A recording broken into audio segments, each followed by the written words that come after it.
Carroll Janis, who is here today as the son of Sidney Janis, but who has accomplished a great deal of dealing with Arp and being an art dealer in his own right. Is actually, I think, the only person in the room which got to know Arp himself personally, if I recall rightly. No, I didn't know. You didn't? Oh, I thought so. You disappoint me. That's Yes. Sidney Janis was probably the most important art market figure for Arp due to the long length of their relationship and the depth of their relationship. I had the privilege of coming and visiting you twice in New York in the last 2 years, and you were so kind to let me look at the archives of the gallery. And it was very impressive to see for how long, as you said, a 50-year relationship, which was until 66 with Arp himself, and from 66 to the mid-80s with Margriet Hagenbach-Arp. And just one side remark, which was really surprising for me to read, and which is in accordance with what I read in the archive of the Galerie Chalette, is the importance of Margriet actually in the relationship to the dealers who dealt with Arp. I think Arp had obviously a great talent in choosing his wives, not only for them being obviously a good match to him emotionally, but also commercially. And because it was mostly them who were taking over the everyday management and correspondence with Sidney Janis, but also with Galerie Chalette. I'm sure you will be touching that aspect as well. And then I was also very impressed, because that was one of the first things you showed me, was a picture of your father as a professional ballroom dancer. Because we all know the Arp world is very flamboyant and colorful. And one of these colorful aspects was your father doing a great, I think, national career as a ballroom dancer before becoming an art dealer. It looked very elegantly. But now I leave it to you to give us more in-depth insight into that very long and important relationship to Arp. Thank you, Carroll, for coming over from New York.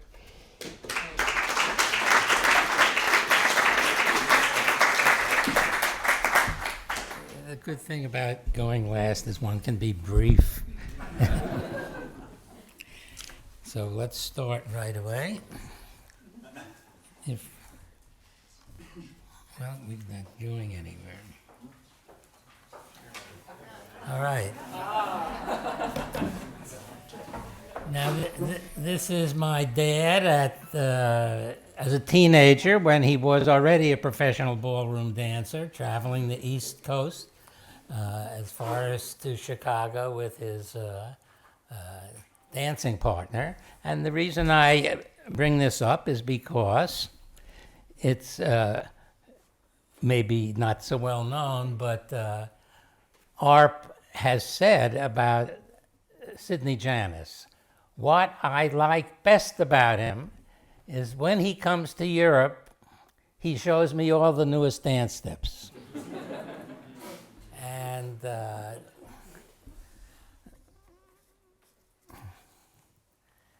and this is 1928. Well, this is Arp in a dancing mode.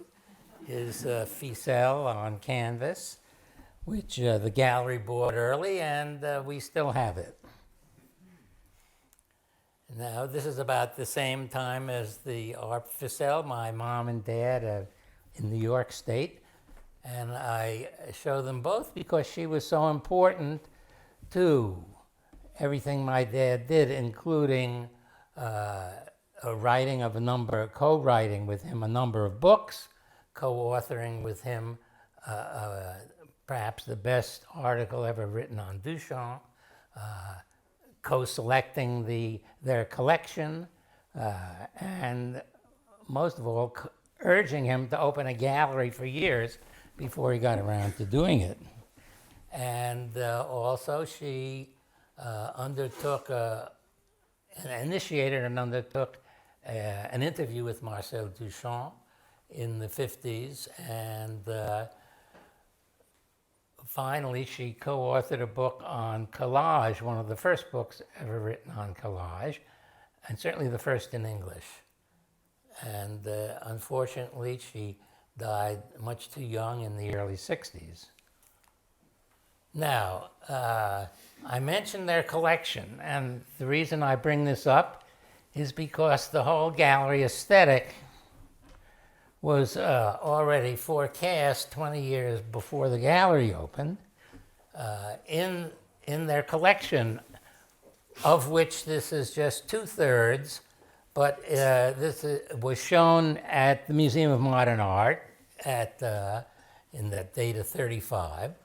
And this is what we had at home. Plus, there was another wall of Picasso Cubist paintings that I'm not showing you. But these are 3 clays, including the actor's mask and the little clay in the garden, which you may or may not know, but which Dad hung next to the Rousseau on the wall. It was a wonderful juxtaposition. All the artists loved it. Everybody loved that. And he hung also the big Picasso opposite the Rousseau, the artist and model. This was all bought in the late 20s and early 30s when they were in their early 30s.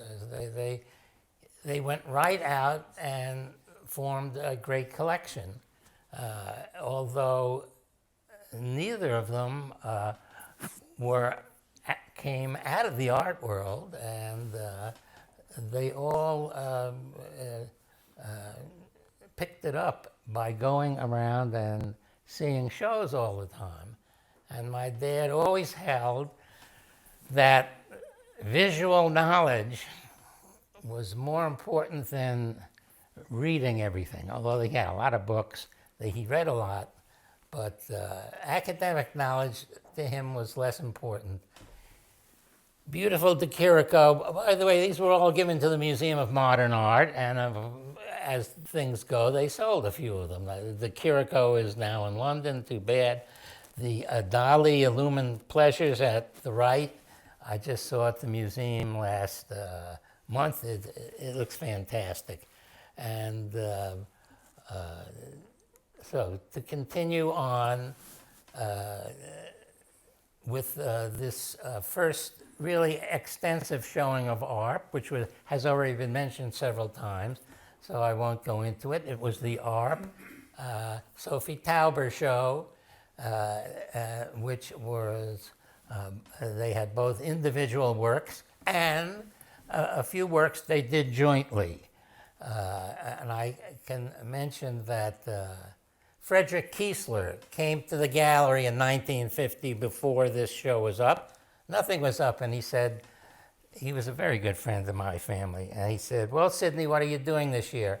And Dad brought out a little Arp collage and put it on the floor against the wall, and Kiesler said, oh, that's a wonderful tonic. It makes you just feel so good to see it. And then Dad said, and I'm also showing this, and he brought out that Tauber Arp in the middle of the wall on the right, set it next to the Arp. And Kiesler said, oh, that's also a wonderful tonic. He was very enthusiastic. Then Dad brought out a joint work, which was actually a more stilted, did not have the spontaneity of either of the works by the two individually. And Kiesler looks at it and he says, oh, that's Teutonic.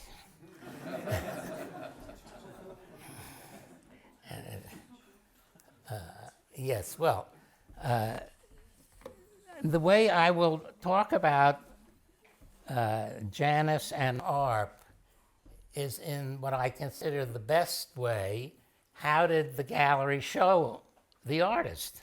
And since it showed him for 50 years, I will go through just quickly a number of some pretty astonishing shows in which there'll be one-man shows of Arp, two-man shows, group shows, like this Masters exhibition of 1953, in which Dad was fortunate enough to get the great bronze bird in flight of Brancusi, which he is showing with a wonderful arp of 5 forms against a gray background, and a Mondrian that was in the Thompson collection, or it had been, or maybe it still was.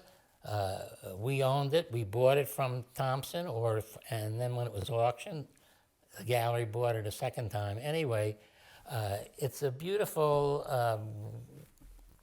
assembly of the purest art of the 20th century.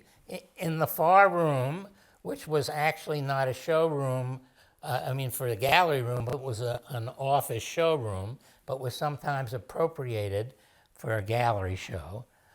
Dad hung 2 beautiful Arp reliefs on the theme of 5 white and 2 black forms. And if you ask, well, how would you hang 2 similar rectangle paintings on a wall? There are very many ways to do it, and I think that he found a really poetic solution, hanging them corner to corner, above and below.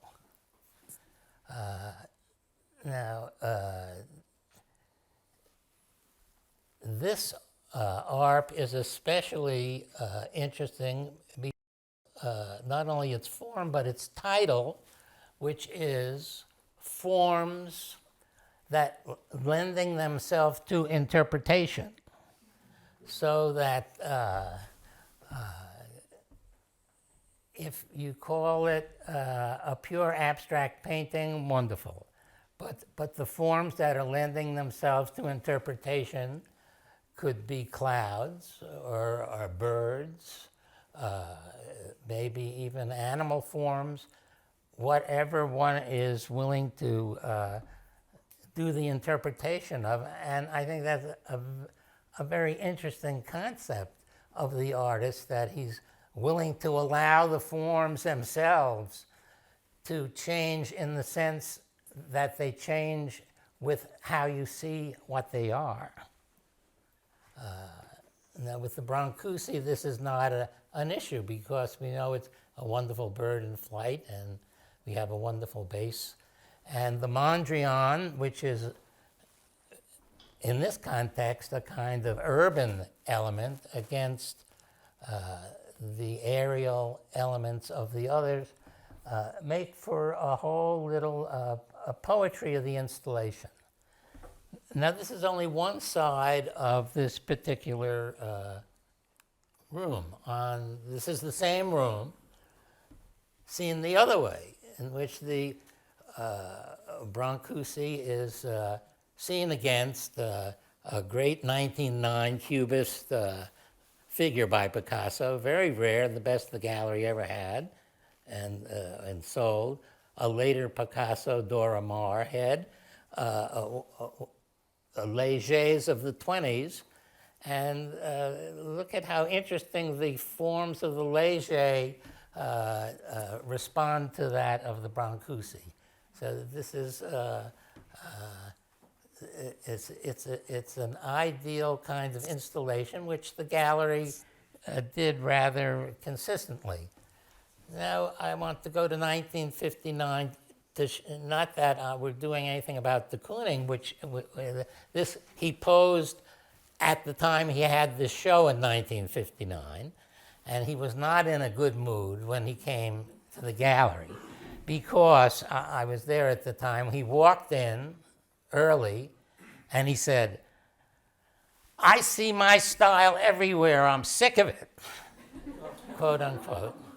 But he sat down for a portrait. But now the far room, which has nothing to do with this room, but it's this is how the gallery showed work. The showroom was always open, and the works in the showroom became a kind of counterpoint to what was happening in the gallery. And in this case, they were of the great old masters, and it was saying, the young masters are as interesting and great as the old masters, or vice versa. And I'm impressed looking at this with how modern Mondrian and Arp look, and how somewhat romantic and 19th century de Kooning looks.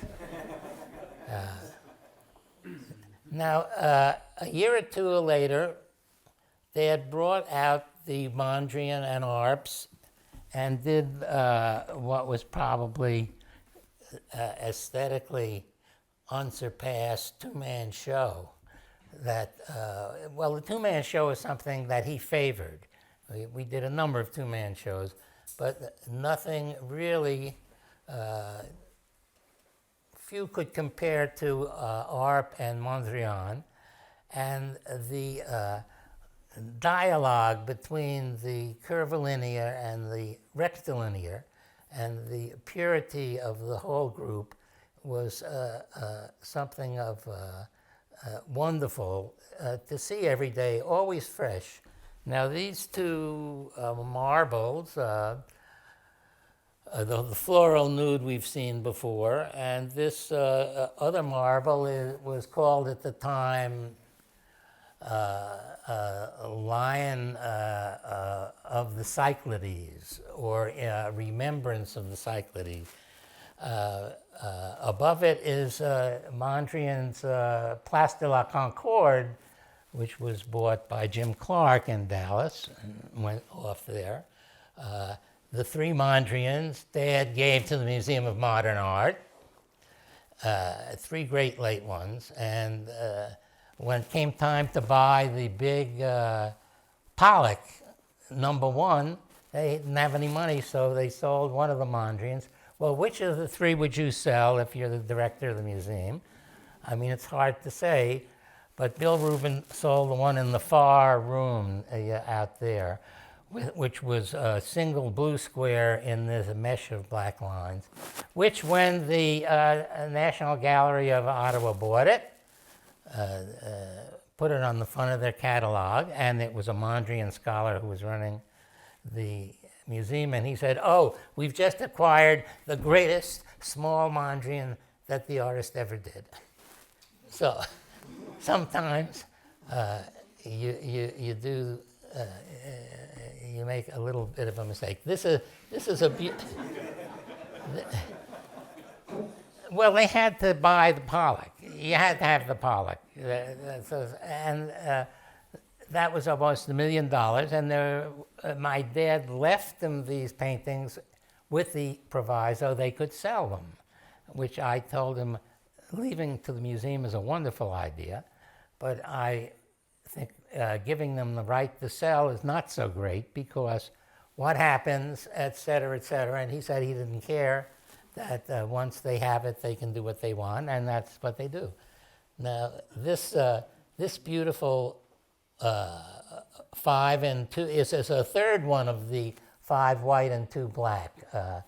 This one is with its frame around it. The other two had no frame. I believe that Dad gave this to the museum and they still have it.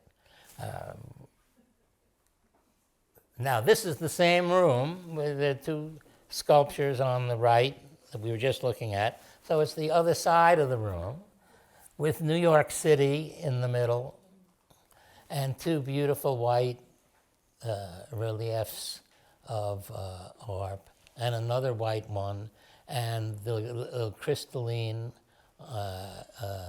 marble, and another below the horizon Mondrian. It was a fabulous room altogether. We had the New York City for 35 years. And again, when the Pompidou came to us.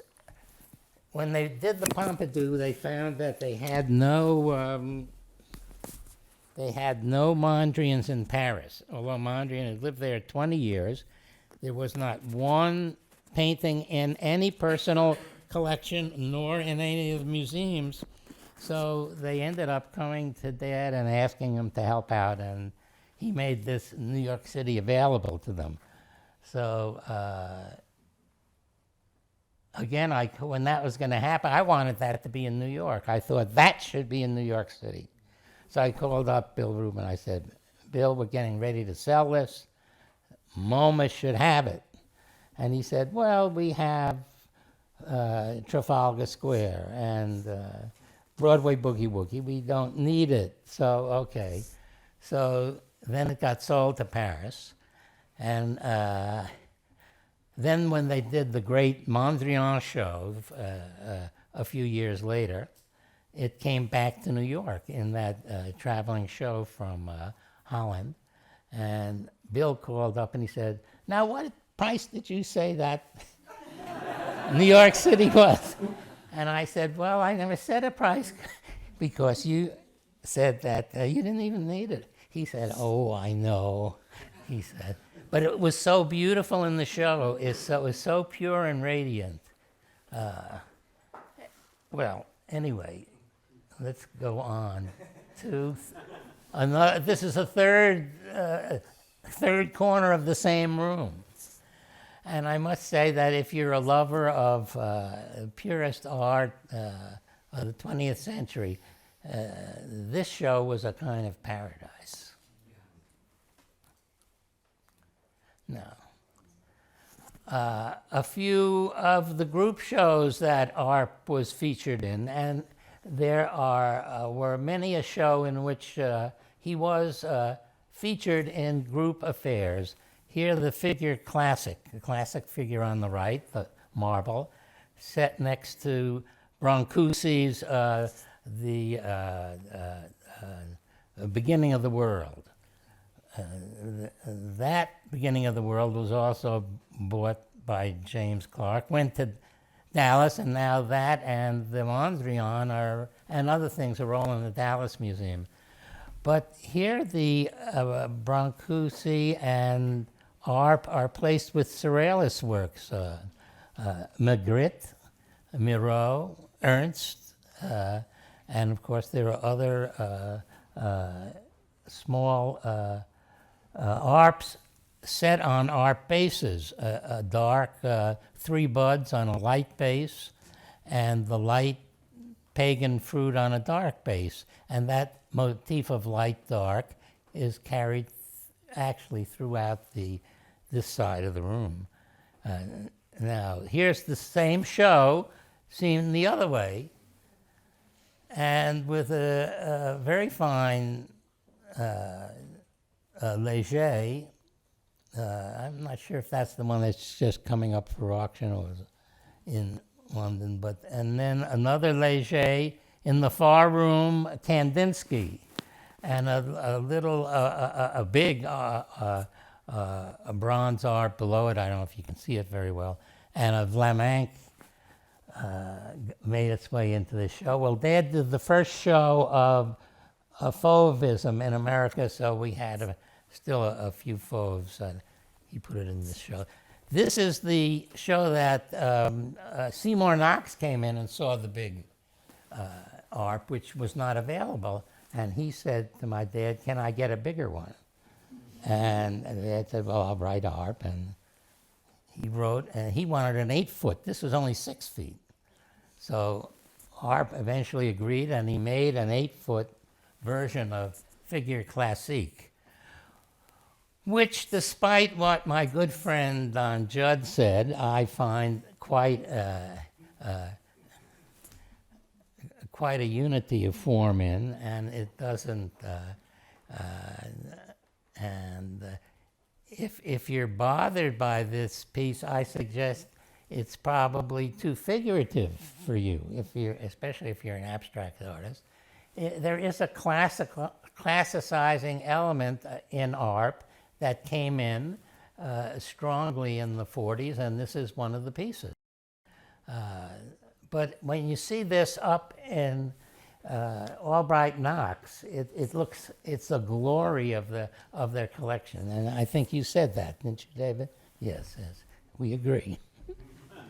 Yeah. Yes. Here's another show, 1969, another master show, with the large, in which Dad included one large major marble, the gesticulant. and set it against a whole flow of great master paintings, including including Homage to Braque, this 25 Picasso still life, whose forms are very much in sympathy with the Arp or vice versa. And then also the Miro and the Arp have a real resonance as well. I don't know many, well, anyway, we'll move on. This is a show of 73, which was part of the 25th anniversary show. The gallery did anniversaries every 10 years or so. And this was one part in which the Arp Croissance in bronze is set between and goes very well with the Delvaux nude, the Curating figure and head. And apparently the Magritte gun is more set to go with the Giacometti pointing man, which we sold back in those days, and we had two of them at different times. But in that time, it was about 2,000 times lower in price than it is today. Yeah. All right. Now, ARP shows. We've seen this already, so we won't dwell on it. It's 63, one of the shows, but I would like to point out at least this beautiful croissance in marble. We just saw it in bronze. When the artist does it in marble, it has a different feel altogether from the bronze. And I don't know what it is, but it's like if you're looking at the Vermeer girl with the pearl earring, so it means one thing.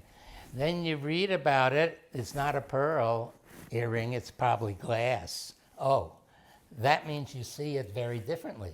And you see her glass earring with the figure, and it changes, at least for me, the whole conception of what you're looking at. Her fragility of the figure comes out, of Vermeer I'm talking about. So it's somewhat similar with Arp. When you get into marble, as opposed to bronze, you have a very different experience of the same work. And this is the work that Catherine mentioned and others have mentioned, and we just saw the Nashers bought that. And I saw it after the Nashers took it to Dallas, and they set it right in the little vestibule by their front door. So you'd come in the front door, and the first thing you saw was this sculpture. And you had the feeling that any home that had that Arp right by the front door was a happy home. And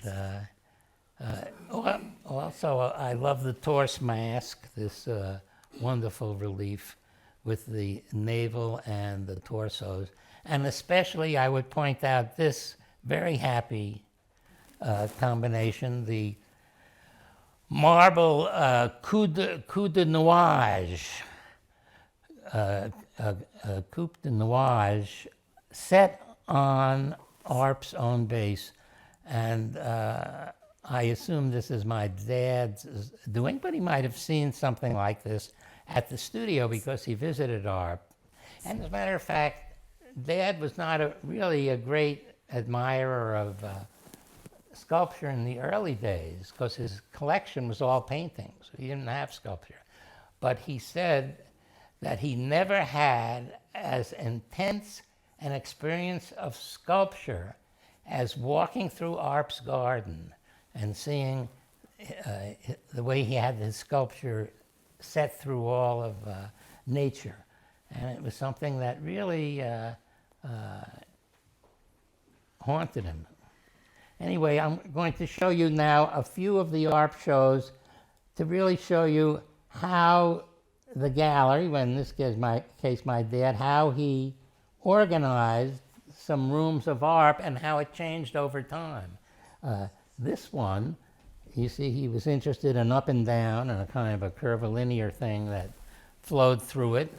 And then the next time around, he became a little more classical in setting up these marbles, in which I always wondered if he had been out to Tivoli recently, but he set these up very nicely. And then the little small gesticulant, a smaller version of the marble, a wonderful little piece.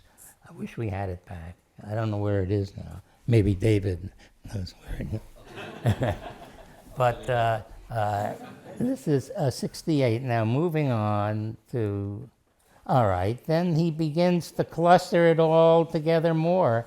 This is, and he brought the plants in kind of emulation of Arp's garden. Not that it works very well in a gallery, but he wanted to have it. Mainly it's interesting in his sense of bringing his tendency toward clustering, which is a late kind of style. And here he did draw some diagonal lines between pieces and things like that. And now this is an ARP show of 1980 in which is really he brought this idea of clustering. This really is a kind of forest of ARPs without needing any of the greenery there. And it's a kind of field of ARP in which the individual work, in a sense, gives way to the totality of the whole grouping, which I consider absolutely a quality of Sidney Janis late style installation, which was rather unique to him. And there are, of course, all masterpieces in this, but let's go on. Yes, so now we come to 1983 in this brief survey, which was the Brancusi-Mondrian double show, of which the only show that maybe approached the Arp Mondrian on an aesthetic basis. And here he clustered the one group of the bronzes set against two of the birds in flight, and the whole thing set against the two Mondrian diamonds, a late 20s diamond with only two lines, which I believe for a while Mondrian had loaned to a dance studio, to a friend a lady who gave dance lessons to young people, eventually went to a museum. And this late 30s, most complex of the diamonds, with the single, double, and triple line. You notice that the grouping of the bronzes is also set up as a kind of a diamond, reaching a point above and below. So he was really trying to, really integrating the two artists in a beautiful exposition. And Dad was 87 when he did this. He was 87 years old. And a few years later, he retired. He had to retire. He was but he was still doing shows like this. So then, 1989. Now this is the 40th anniversary show. When he was retiring, I said, "Dad, let's do a 40th anniversary show." And he said, "No, don't do a 50th anniversary show." So I said, "Well, all right, but I think we should do a 40th." So he said, "Well, you'll have to do it. I'm retired." So I said, "All right." So I did a show, a 40th anniversary show that I did to honor Sidney Janis on his retirement. And I chose the theme of the two-artist exhibition, which he had pioneered. But I did two artists And I did them in a way that he hadn't done. One was the Arp Léger, and this was one of the rooms, and I think a very strong room, and certainly as strong a representation of Arp. And with the Léger, it has a joie de vivre and a kind of pantheism that they both, at one time or another, entered into. Sculpture Méditerranée, the floating leaf, which weighs about, I don't know, 700 pounds, and the torse Corée on Arp bases. Now, another room of this show, Léger Picnickers, and this bronze, the Idol, is the only one we had that was actually had a golden, it was gilded, with all the many bronzes we had.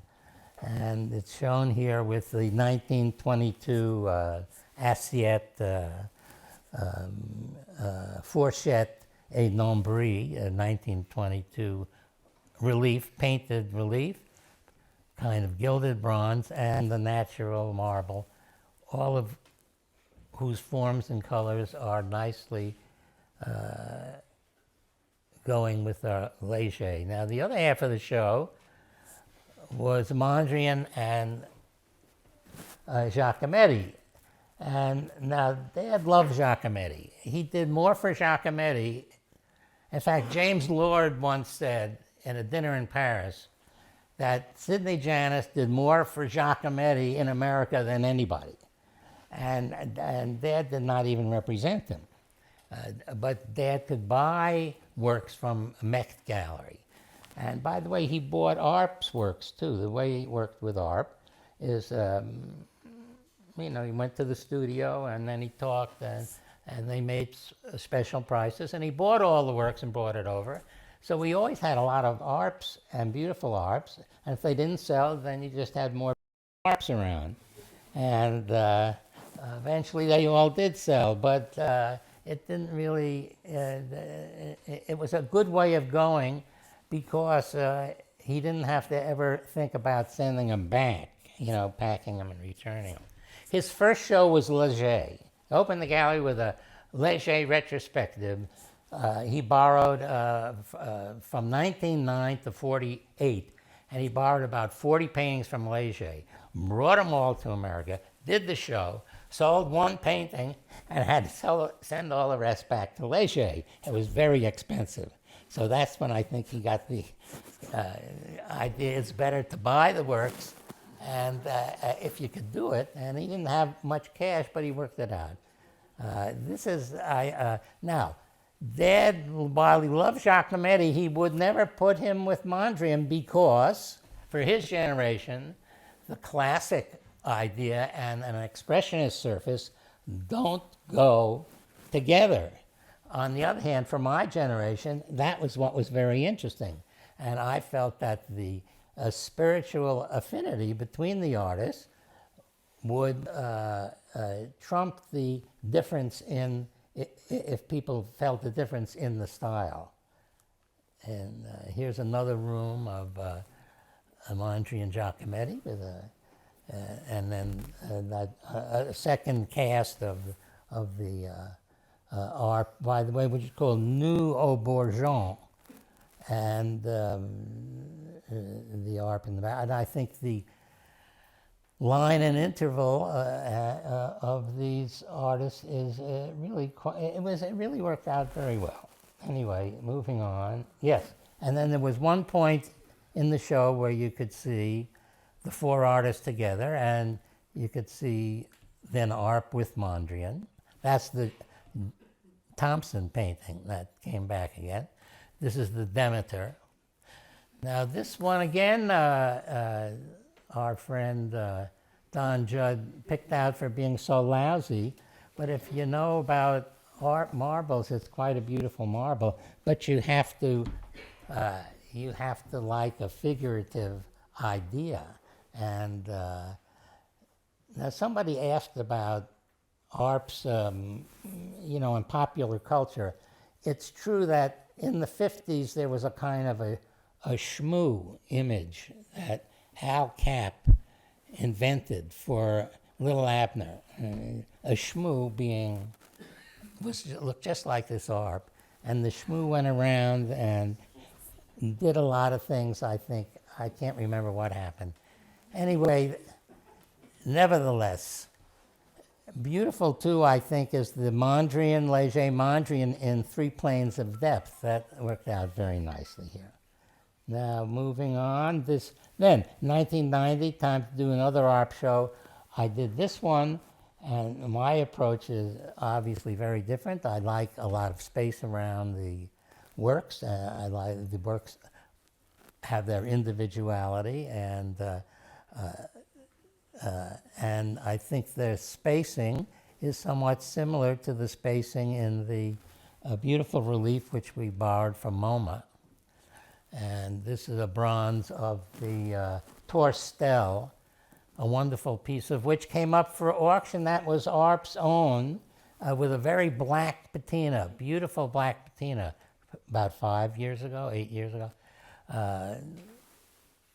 And also, oh yes, this is another room of this ARP show. We never did a room with the ficelle together, so I got as many as I could get, including the dancer and the others, to make a wall of his string pieces, which I felt should be done. So, and then a few years later, on a very cold winter, January and February, I did a show called A Mediterranean Installation with Arp and Yves Klein.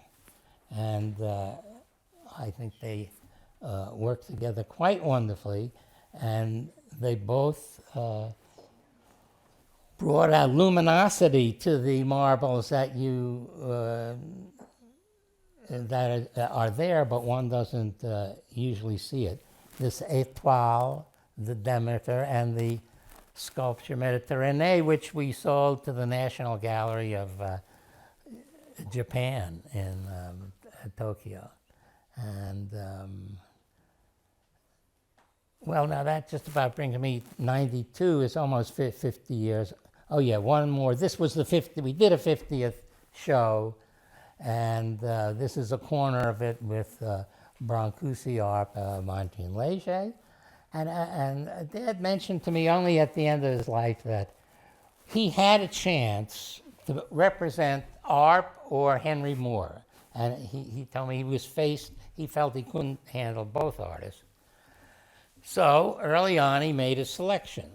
And I would say that we had a artist and gallery enjoyed a 50-year dance together, if you will. And as a matter of fact, the gallery itself was a place in which all these wonderful artists could really work together or dance together. Now, that's the end of this, but I do have one more slide. If we have half a minute, we'll go back to Dada of 53. Just to mention, this is the ARP wall. Now, this show, which Marcel Duchamp did, ARP sent over this 1916 relief, this 16 relief, and the beautiful so-called chance collage. But this one was not, this one the gallery had bought a few years earlier. And when we were putting up the show, Dad felt that ARP needed a stronger representation. So he brought this out and showed it to Marcel, and Marcel said, great, let's put it up. So they put it in the show. It's not in the catalog that Duchamp laboriously made over a year, listing everything, 212 items in it. But Marcel was happy to have it. Arp, of course, didn't see the show, but I'm sure he would have been happy. And Dad was happy. Just to mention this, Duchamp hung from the ceiling these plexi panels on which he put many collaged elements. And do you recognize, for you folks, recognize who this artist is up here, this vertical series of 7? Huh? Yes, Christian Schad. A plus. Yes, all of Christian Schad's shadowgraphs. And this is Hosmann's poster poems here. This is under Zurich, and then he had different cities listed around. And I think these are Tauber Arp, and here's Man Ray with another city. But and Duchamp even covered the ceiling with collage posters. So he turned the whole thing into a kind of show, into a kind of environment, collage environment. And indeed, the one of the artists who saw the show and was very enthusiastic was Alan Caprow. And he actually did his own environments just 2-3 years later than this. And of course, Rauschenberg saw this show too. And this show was one of the splendid events. 1953, the same year as that beautiful show we started with the Brancusi and the Mondrian and Arp. And also, it was the year that de Kooning's women were shown. So that was a splendid moment. Anyway, the gallery was always happy to show Arp in different contexts, and they always showed wonderfully well. Why his prices never went up, I think he's a difficult artist and not easy to categorize. And so I think that that has something to do with it. And his things are changing in what you see in them. Changes a lot too. This wonderful 22, this one, it's a plate and a navel, but it's an eye. These are forks, but they're feet. It's a figure. It's a still life. It's with just a few forms. It metamorphosizes through a series of organic shapes, and so that seems to be a poetic direction Arp took, and I think that is not easy to follow, frankly. And so on that note, I thank you for sitting here.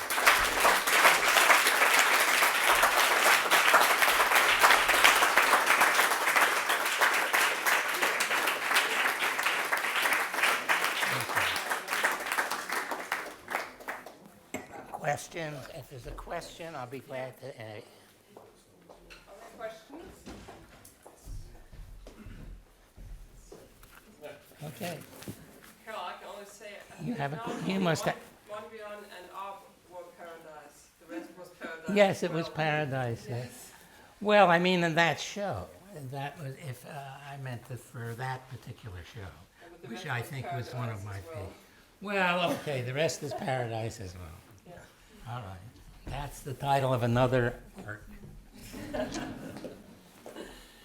Thank you so much, giving this lively insight into the work of your father with Arp. And I can imagine that Julian Hein, where is he? Has he already left? He was the curator mounting the fabulous show at Haus an Wirth last year in London. And I can imagine that you would have had a lot to talk about too with Sidney Janis concerning pedestals and mounting of Arps.